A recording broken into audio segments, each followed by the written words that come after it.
안녕하세요. 저는 올해 30대 중반이 된 여자입니다. 요즘 들어서 머리 아픈 일에 휘말려서 하루하루를 정말 한숨을 쉬어가며 심란하게 보내고 있는데요. 그건 바로 결혼한 남자를 사랑했던 죄밖에 없는데 저는 상간녀라 불리게 되었습니다. 하지만 따지고 보면 제가 먼저였거든요. 제 답답한 사연을 얘기해 볼 테니 현명한 분들의 많은 조언 꼭 좀 부탁드릴게요.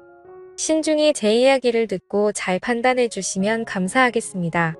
우선 저는 지금 서울에 살고 있습니다. 태어나고 자란 곳은 남쪽 지방의 꽤 큰 도시예요. 제가 대학교를 졸업하고 취업하면서부터 서울로 왔으니까 제2의 고향이라고 해도 무색할 만큼 오래 살았습니다. 그리고 부모님은 제가 초등학교 때 이혼을 하셨어요. 그건 아버지의 바람 때문이었고요. 당시 아버지가 다니시던 직장 동료 여직원하고 바람을 피워서 결국 이혼까지 하시게 되었습니다. 그때 상대 여자가 아버지랑 절대 못 헤어진다고 하는 바람에 결국 아버지는 그 여자를 선택하게 되셨고 그렇게 엄마와 이혼을 하게 되었죠. 이후 엄마와 함께 살게 되었습니다. 정말 그때 당시만 해도 어린 마음에 그 불륜녀가 너무 밉고 싫었는데 지금 그때 그 여자와 제가 똑같은 입장은 아니지만 제가 그런 비슷한 신세가 될 줄은 꿈에도 몰랐네요. 정말 남자와 여자의 관계는 어떻게 될지 장담을 할 수가 없는 것 같습니다. 어쨌든 그렇게 이혼을 하고 난 뒤 엄마는 남동생과 저를 데리고 힘들게 생활을 시작하셨어요. 남동생과 저까지 둘이니까 엄마가 혼자서 감당하시기에 벅차셔서 영업직이다 뭐다 정말 많은 일들을 하시면서 저희를 키우셨습니다. 동생과 저는 최대한 엄마한테 짐이 되지 않으려고 학교에서나 집에서나 항상 착하고 바르게 생활을 했습니다. 저는 공부도 열심히 해서 장학금도 받아가면서 학교를 다녔었고요. 동생도 큰 문제 없이 학교 생활을 잘했습니다. 그렇게 성인이 되었고 대학을 진학할 때쯤 최대한 빨리 취직을 해야겠다 싶어서 취업이 수월한 간호학과를 택하게 되었습니다. 목 아픈 사람들을 도와주고 봉사하는 정신으로 간호사가 되는 사람들이 더 많겠지만 저는 그런 사명감보다는 먹고 사는 게 우선이었던 것 같아요. 평생을 힘들게 살았고 집에 여유가 없으니 빨리 취업되는 것도 저한텐 중요했거든요. 그래서 대학생 생활을 할 때도 친구들이 소개팅이다 클럽이다 온갖 모임에 몰려다니며 남자들 만날 때도 저는 한눈 한번 팔지 않고 장학금을 받아가면서 학교를 다니기 위해 최선을 다했습니다. 그거에 따른 보상은 그나마 성적이 좋은 것과 장학금이란 것이 있어서 결국 서울 쪽에 있는 대학병원에 취업하게 되었던 거죠. 처음에는 좋은 곳에 취업한 것이 기뻐서 좋았지만 생애 처음으로 엄마와 동생과 떨어져 낯선 곳에서 생활해야 하는 건 걱정되고 두렵기도 했어요. 어린 마음이라 낯선 곳이 더 그런 느낌이었던 것 같아요. 예상은 적중하였고 제 타지 생활은 녹록지 않았습니다. 그 중에서 제일 힘들었던 건 혼자 생활해야 했던 것이었죠. 겁이 많고 가족과 떨어져 혼자 사는 건 처음이었기 때문에 외로움이 컸던 것 같아요. 하지만 병원 생활이 바쁜 것은 다들 아실 겁니다. 간호사는 3교대로 돌아가는데 우리는 한 명당 7명의 환자를 케어해야 했죠. 서울에서 생활을 시작하면서 병원 생활에 적응하는 동안 외로움에 빠져 있었지만 나중에는 바쁨 속에서 집에 가면 자기 일로 바빠서 외로움을 느끼지 못했습니다. 그렇게 2년 동안을 바쁘게 보내고 나서 문득 제 인생을 돌아보니 내 인생에는 남자를 만날 팔자가 아닌가. 평생 남자를 만나지 않고 끝나는 건 아니겠지? 라는 생각이 들더라고요.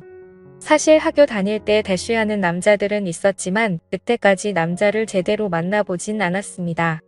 아버지의 외도 영향도 있었는지 남자에 대한 반감도 있었던 게 사실이었고요. 그런데 병원에서 저한테 유독 관심을 보이는 의사 선생님이 계셨습니다. 저와 함께 일하고 있는 여러 간호사 선생님 중에 꼭 저한테 잘해주시고 시간만 나면 영화 보러 가자. 같이 밥 먹자라고 말하며 꾸준히 들이댔어요. 그 선생님은 제가 좋아하는 스타일로 남자답고 덩치도 좀 있으면서 웃는 모습이 너무 매력적이었습니다.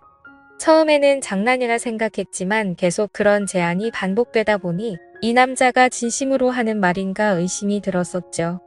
그때 선생님이 레지던트였는데 바쁜 일정 속에서도 오프인 날에는 꼭 저한테 시간이 언제 나냐고 꾸준히 들이댔어요. 그 선생님에게 마음도 살짝 있었는데 괜찮은 남자가 계속 대시를 하니 마음이 흔들리고 있었습니다. 이제는 생활도 안정이 되었고 집에 걱정할 큰 일도 없어서 나도 내 생활을 해보자라는 마음을 가지고 그 선생님의 대시를 받아들이게 되었죠. 그렇게 우리는 병원에서 아무도 몰래 연애를 시작하게 되었습니다. 선생님은 학교를 3수 끝때 의대에 진학해 생각보다 나이가 더 많았지만 제게는 나이차가 큰 문제가 되지 않았어요. 그때까지만 해도 제가 이렇게 사랑하는지도 몰랐던 것도 있었고 사내 연애를 비밀로 했는데 앞으로도 모르는 게 많고 미래도 불확실하다 생각했었습니다.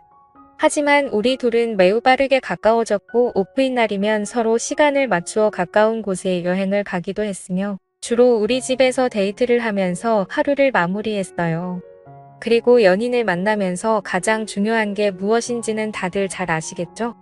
사실 그 부분을 남친이 너무나 만족시켜줬습니다.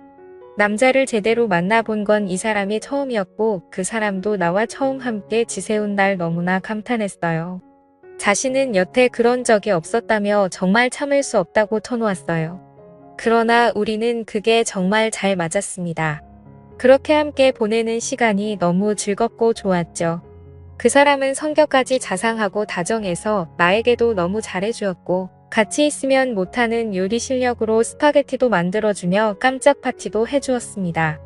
그는 언제나 제게 부르는 대로 달려와 주었고 나를 너무나 아끼는 모습이 느껴져서 정말 제게는 차고 넘치는 남자였죠. 뿐만 아니라 남들에게 비밀로 하고 연애를 한다는 그 자체도 스릴이 있고 뭔가 모르는 설렘이 더 크더라고요. 그때는 정말 마음이 주체가 되지 않았습니다. 하루는 둘이 병원에서 야간 근무가 걸렸던 날이었어요. 둘이 사귀기로 하고 얼마 되지도 않았는데 그 심정을 아실 거예요. 지금도 그렇지만 둘이 너무 잘 맞으면 초반에는 더 떨어져 있기가 싫더라고요. 남친을 제대로 사귄 건 처음이나 다름없었던 나였기도 했고 저를 너무 예뻐해주는 남친과 계속 붙어있고 싶었습니다. 결국 서로 눈이 맞아서 아무에게도 말하지 못할 비밀도 생기고 말았고 은근히 즐겼던 것 같네요. 그렇게 저희는 사랑을 점점 키워가게 되었고 서로의 미래까지 약속하게 되었습니다. 그때 당시에 원래 계획은 남친이 전문의를 따고 병원을 차리면 그때 결혼을 할 생각이었어요. 그런데 우리의 핑크빛 미래도 얼마 지나지 않아 산산조각이 나버리고 말았습니다. 남자친구는 자신의 가족들에게 우리의 관계를 말하게 되었고 그쪽 부모님은 우리 상황에 반대했어요. 제 가정 상황이나 제 직업이 원인은 아니었습니다. 인사도 못 듣고 당장 헤어지라고 압박을 가했던 거죠. 남자친구의 부모님은 경제적으로 안정되어 있었지만 남자친구는 그때 당시에는 혼자서 독립해 저를 지탱해 줄 수 있는 상황이 아니었어요. 게다가 남자친구는 외동 아들이었는데 정말로 난감한 상황이었죠. 그래도 남자친구는 헤어지지 않겠다며 저를 안심시켰지만 만날 때마다 마음은 언제 깨질지 모를 불안감에 가득했습니다. 그날 이후로 남자친구의 어머니는 마음이 급하셨는지 다른 의사 며느리를 보겠다며 선을 찾아다니셨고 남자친구는 어머니의 압박에 끝내 버티지 못하고 결국 선을 나가게 되었습니다. 그 뒤로는 말할 것도 없이 결혼이 척척 진행되었죠. 옆에서 아무것도 할 수 없는 저는 답답해서 혼자서 울기만 했습니다. 남자친구도 저를 놓칠 수 없다고 매달려왔어요. 자기 마음에는 저뿐이라고 말했지만 저 혼자서는 어떻게 할 수가 없었습니다. 정말로 사랑한다면 둘이서 모든 걸 버리고 도망가는 게 현실적으로는 쉬운 결정은 아니었어요. 결국 저는 사랑하는 남자친구가 다른 여자와 결혼하는 것을 무력하게 지켜봐야만 했습니다. 정말로 마음이 찢어지는 느낌이었죠. 남자친구는 결혼 전날까지 전화를 해와서 사랑하는 사람은 저뿐이라고 잊지 말라며 금방 이혼하고 다시 돌아올 거니까 조금만 기다려 달라고 말했어요. 그 말을 듣고 눈물이 나왔습니다. 그 후 몇 달이 지난 후 남자친구가 다시 연락을 했어요. 그 동안에도 가끔씩 문자를 주고받았고 자기는 정말로 저뿐이라며 다시 만나자고 했었습니다. 많은 고민 끝에 마음을 주체할 수 없어서 다시 만남에 응했어요. 그런데 그게 옳은 선택이었을까요? 현재에는 후회는 없지만 결과적으로는 남의 가정을 깬 나쁜 여자가 되어버리는 기분이었습니다. 하지만 우리는 서로가 너무 사랑했기에 그 이후로도 우리는 몰래 만나오게 되었죠. 잠시만이라고 했지만 그 기간은 점점 길어졌고 그 사이 남자친구는 전문의 자격을 취득하여 본가와 처가의 도움을 받아 개업하게 되었습니다. 그러나 우리는 몰래 만나서 서로를 잊을 수 없어서 남자친구가 저를 자신의 병원에서 간호사로 고용하게 되었죠. 만약에 그때까지만 끝나더라면 이렇게까지 문제가 되지 않았을지도 모르겠지만 그 시기에 서로에게 정신이 나가 있었던 것 같습니다. 남자친구가 원장으로 있는 병원의 간호사로 입사하면서 우리는 다른 간호사들의 시선을 피해 언제든 마음대로 만날 수 있었죠. 집에서 혼자 지내고 있는 아내보다는 오히려 병원에서 저와 더 많이 만나고 있다고 생각하니 제 자신이 진짜 아내가 된 것 같은 착각이 들 정도였습니다. 그러던 중 하늘이 무너지는 소식을 전해주더군요. 자신의 아내가 임신을 하게 되었다고 말하는데 저도 어떻게 해야 하는 건지 도저히 머리가 멍해지더라고요. 그렇게 며칠 동안은 어색한 분위기가 흘렀습니다. 그리고 그 여자가 임신을 하고 난 뒤부터는 병원에 갑작스럽게 찾아오는 날이 늘어나기 시작했고 그때부터는 조심해야 했을지도 모르겠네요. 하지만 우리는 방심한 순간에 문제가 생기게 되었습니다. 동료 간호사들이 식사를 하러 나간 점심시간에 우리는 원장실에서 꼭 붙어 있었는데 그때 순간적으로 원장님의 아내가 갑자기 찾아와서 문을 벌컥 열어서 우리 사이를 들켜버리고 말았던 거죠. 그 순간 난장판이 벌어지기 시작했고 결국 원장의 가족까지 이 모든 사건을 알게 되었습니다. 이혼을 한 해 만에 큰 문제가 생기게 되었던 거죠. 저는 아내 쪽에서 손해배상 청구와 상간녀로 고소당한 상태이고 이런 상황에 처하게 되어 정말 당황스럽고 힘들어졌습니다. 그러나 저는 남자친구와 그 여자보다 먼저였다고 생각하고 싶어요. 저는 상간녀가 아니라고 주장하고 싶습니다. 왜 나만 나쁜 여자로 몰리는 거죠? 그리고 원장의 부모님도 정말 원망스러울 따름입니다. 서로가 사랑을 할 때 그냥 받아주셨다면 이런 문제가 생기지 않았을 텐데 싶은 마음에서요. 지금은 남자친구의 결정을 기다리고 있습니다. 아내에겐 태어나지 않은 아이와 든든한 가족이 있지만 저는 남자친구의 진심 어린 사랑을 받고 있기 때문에 기다리고 있어요. 그는 자신도 이 사태가 정리될 때까지 마음을 숨기지 않겠다고 말해주었어요. 정말 답답한 상황에서 이렇게 사연을 나누어 보고 싶었습니다. 저는 정말로 나쁜 여자로 여겨져야 하는 걸까요? 저는 그 남자와 먼저 사랑을 시작했는데 왜 이렇게 억울한지 이해가 가지 않습니다. 사랑이 죄라면 죄라고 말하고 싶어요.